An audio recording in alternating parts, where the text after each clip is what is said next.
Mínísítà ètò ààbò tuntun lórílẹ̀‐èdè Nàìjíríà ìyún ajagunfẹ̀yìntì Christopher Musa ti ààrẹ Bọ́lá Ahmed Tinubu tó ṣẹ̀ṣẹ̀ yàn ó mà ti tú àṣírí nípa ètò ààbò nílẹ̀ Yorùbá. Bẹ́ẹ̀ ló tún ti dọ́gbọ́n ta gbogbo àwọn àgbààgbà ilẹ̀ Yorùbá lólobó wípé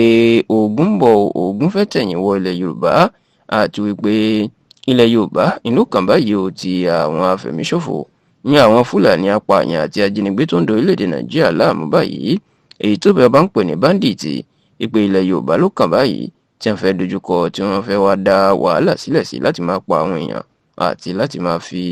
jí àwọn èèyàn gbé kiri. Ẹ rántí wípé ní ọjọ́ àìkú tí ṣe ọjọ́ Sunday ọ̀sẹ̀ tí a wà nínú èyí tí ṣe ọjọ́ tó gbẹ̀yìn nínú oṣù kọkànlá ọdún tí a wà yìí, 30th of November 2025, ẹni mínísítà ọ̀rọ̀ ààbò lórílẹ̀‐èdè yìí Alhaji Abubakar Badaru tí ó jẹ́ gómìnà àná ní ìpínlẹ̀ Jigawa ló mà déédéé kọ̀wé fipò sílẹ̀ lójijì gẹ́gẹ́ bí mínísítà ọ̀rọ̀ ààbò orílẹ̀‐èdè Nàìjíríà, tó jẹ́ kó di mímọ̀ wípé òun fẹ́ lọ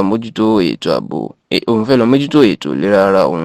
láti lọ gbárùkù ti bí òun yóò ṣe gbé ayé láyọ̀ àti àlàáfíà. Lẹ́sẹ̀kẹsẹ̀ tí Abubakar Badaru tó kọ̀wé fipò sílẹ̀ láàrẹ Bọ́lá Ahmed Tinubu kéde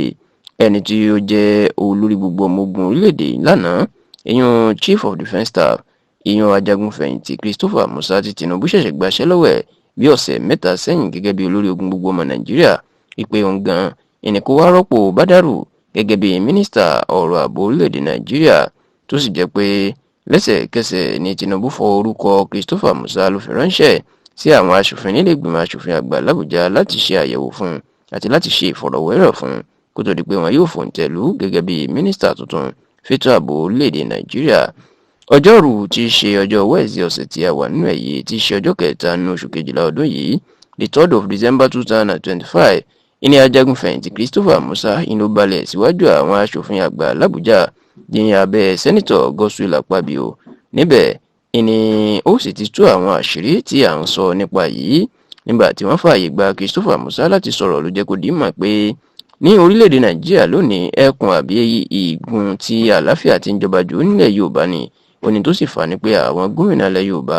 wọ́n fọwọ́sowọ́pọ̀, wọ́n ṣera wọn lọ́kan, àárín wọn sì gún régé. Ìlú jẹ́ kí ètò ààbò ilẹ̀ Yorùbá kó dájú ti gbogbo ẹ̀yà tí ó wà lọ. Ṣùgbọ́n Christopher Musa ó wá ta àwọn àgbààgbà Yorùbá lólobó, wá tú àṣírí ńlá. Ó ní pẹ̀lú bálàáfíà ṣe ń jọba nílẹ̀ Yorùbá ju gbogbo ẹ̀yà tó kù lọ, ó ní bẹ́ẹ̀ làwọn afẹ̀míṣòfò ibẹ̀ náà ń fojú sùn báyìí láti dá wàhálà sílẹ̀. Ó ní gbogbo bá ṣe ń kọlù ìlú Kwara, ìpínlẹ̀ Kwara, ó ní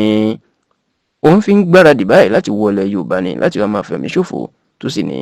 àsìkò tó kí gbogbo àwọn alágbára Nàìjíríà kí wọ́n tètè wá nǹkan ṣe sọ̀rọ̀ àwọn apànìyàn náà. Ọ̀pọ̀ àwọn ọmọ Yorùbá tó gbọ́rọ̀ tí ajagunfẹ̀yìntì Christopher Musa sọ èyí ni wọ́n ránṣẹ́ sáwọn àgbààgbà Yorùbá, pàápàá àwọn gómìnà àtàwọn ọba, ìpè pẹ̀lú ọ̀rọ̀ tó ta wọn lólobó yìí kí wọ́n tètè jí gírí kán sì wá nǹkan ṣe sí ọ̀rọ̀ náà.